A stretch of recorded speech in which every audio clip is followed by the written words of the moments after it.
ಆತ್ಮೀಯರೇ, ನಿಮ್ಮ ಯೂಟ್ಯೂಬ್ ಚಾನಲ್ಗೆ ಸ್ವಾಗತ ಸುಸ್ವಾಗತ. ಬಹು ಉಪಯೋಗಿ ಕೊಡೆ ನೆರಳು ಕೊಡುತ್ತೆ, ಮಳೆಯನ್ನು ತಡೆಯುತ್ತೆ. ಅದರ ಬಗ್ಗೆ ನಾವಿವತ್ತು ತಿಳಿದುಕೊಳ್ಳೋಣ. ಮಳೆ ಇರಲಿ ಅಥವಾ ಸುಡು ಬಿಸಿಲೇ ಇರಲಿ, ಅದರಿಂದ ರಕ್ಷಣೆ ಕೊಡುವ ಸರಳ ಸಾಧನವೇ ಕೊಡೆ ಅಥವಾ ಛತ್ರಿ. ಇದರ ಹೊರತಾಗಿಯೂ ನಾನಾ ಸಂದರ್ಭಗಳಲ್ಲಿ ನಾವು ಕೊಡೆಯನ್ನು ಉಪಯೋಗಿಸುತ್ತೇವೆ. ಮಕ್ಕಳ ಬಣ್ಣ ಬಣ್ಣದ ಕೊಡೆಗಳಿಂದ ಹಿಡಿದು ಅಜ್ಜಂದಿರ ಉದ್ದಕೋಲಿನ ಕೊಡೆಗಳವರೆಗೆ ಇವುಗಳಲ್ಲಿ ಅನೇಕ ವಿಧಗಳಿವೆ.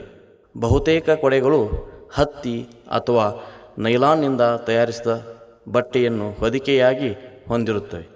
ಅಂಬ್ರೆಲಾ ಎಂಬ ಶಬ್ದ ಲ್ಯಾಟಿನ್ನ ಅಂಬ್ರಾ ಎಂಬ ಪದದಿಂದ ಬಂದಿದೆ. ಹೀಗೆಂದರೆ ನೆರಳು ಎಂಬ ಅರ್ಥ ಕೊಡುತ್ತದೆ. ಭಾರತದ ಪುರಾಣಗಳಲ್ಲಿ ಶ್ವೇತಛತ್ರ ಅಥವಾ ಬೆಳಗುಡೆಗಳ ಪ್ರಸ್ತಾಪ ಬರುತ್ತದೆ. ರಾಜ ಮಹಾರಾಜರ ತಲೆಯ ಮೇಲೆ ಸೇವಕನೊಬ್ಬ ಸದಾಕಾಲ ಕೊಡೆ ಹಿಡಿದು ನಿಲ್ಲುತ್ತಿದ್ದ ಪ್ರಸ್ತಾಪವಿದೆ. ಆದರೆ ಆಧುನಿಕ ಜಗತ್ತಿನಲ್ಲಿ ಕೊಡೆಗಳನ್ನು ಆವಿಷ್ಕರಿಸಿದರಲ್ಲಿ ಚೀನಾದವರು ಮೊದಲಿಗರು ಎನ್ನಬಹುದು. ಕ್ರಿಸ್ತಶಕ 21ನೇ ಶತಮಾನದಲ್ಲಿ ಚೀನಾದಲ್ಲಿ 4 ಚಕ್ರಗಳಿದ್ದ ಗಾಡಿಯ ಮೇಲೆ ರೇಷ್ಮೆ ಬಟ್ಟೆ ಹಾಕಿಕೊಂಡು ಪ್ರಯಾಣಿಸುತ್ತಿದ್ದರು. ಮುಂದೆ ಕೊಡೆಯ ಆವಿಷ್ಕಾರಕ್ಕೆ ಇದೇ ಪ್ರೇರಣೆಯಾಯಿತು. ಉದ್ದನೆಯ ಕೋಲನ್ನು ಒಟ್ಟಿಗೆ ಆಧಾರವಾಗಿ ನೀಡಿ ಬಿಸಿಲಿನಿಂದ ರಕ್ಷಣೆ ಪಡೆಯಲು ಉಪಯೋಗಿಸುತ್ತಿದ್ದರು. 6ನೇ ಶತಮಾನದ ಹೊತ್ತಿಗೆ ಕಂಚಿನ ಹಿಡಿಕೆ ಹೊಂದಿದ ಕೊಡೆಗಳನ್ನು ನಿರ್ಮಿಸಲಾಯಿತು.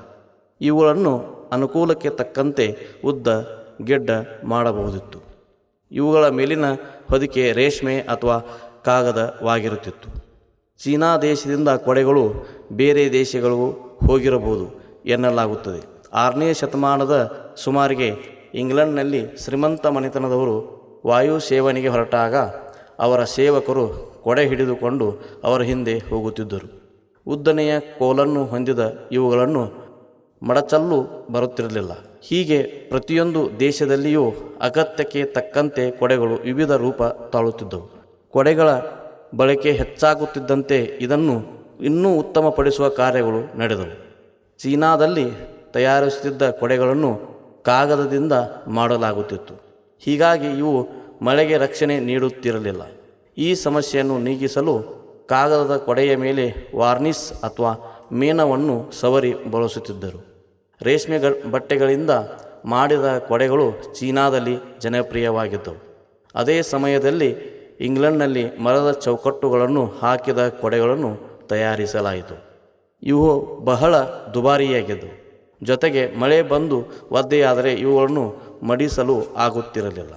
1788ರ ಸುಮಾರಿಗೆ ಇಂಗ್ಲೆಂಡಿನ ಪತ್ರಿಕೆಗಳಲ್ಲಿ ಕೊಡೆಗಳು ಮಾರಾಟಕ್ಕಿವೆ ಎಂಬ ಜಾಹೀರಾತುಗಳು ಪ್ರಕಟವಾಗತೊಡಗಿದವು. 1852ರಲ್ಲಿ ಇಂಗ್ಲೆಂಡ್ನ ಸ್ಯಾಮ್ಯುಯೆಲ್ ಪಾಕ್ಸ್ ಎಂಬಾತ ಸ್ಟೀಲ್ನ ಕಮಾನು ಹೊಂದಿದ ಕೊಡೆಗಳನ್ನು ಆವಿಷ್ಕರಿಸಿದ. ನಂತರ ಇವು ಲಂಡನ್ನ ಮಾರುಕಟ್ಟೆಯಲ್ಲಿ ಲಭ್ಯವಾಗತೊಡಗಿದವು. 1928ರಲ್ಲಿ ಹನ್ಸ್ ಹಾಪ್ಟ್ ಎಂಬಾತ ಚಿಕ್ಕದಾದ ಪಾಕೆಟ್ ಕೊಡೆಗಳನ್ನು ಆವಿಷ್ಕರಿಸಿದ.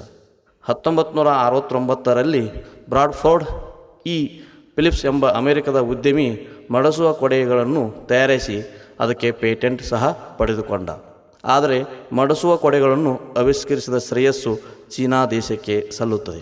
ಇಂದು ಇವುಗಳ ಉಪಯೋಗಕ್ಕೆ ಅನುಗುಣವಾಗಿ ಮಳೆ ಕೊಡೆ, ಬೀಸಲು ಕೊಡೆ, ಬೀಚ್ ಕೊಡೆ, ಫೋಲ್ಡಿಂಗ್ ಕೊಡೆ, ಪೆನ್ಸಿಲ್ ಕೊಡೆ, ಆಟೋಮೆಟಿಕ್ ಕೊಡೆ ಹಾಗೂ ಜಾಹೀರಾತು ಕೊಡೆಗಳೆಂದು ಇವುಗಳನ್ನು ವಿಭಾಗಿಸಲಾಗಿದೆ. ಧನ್ಯವಾದಗಳು.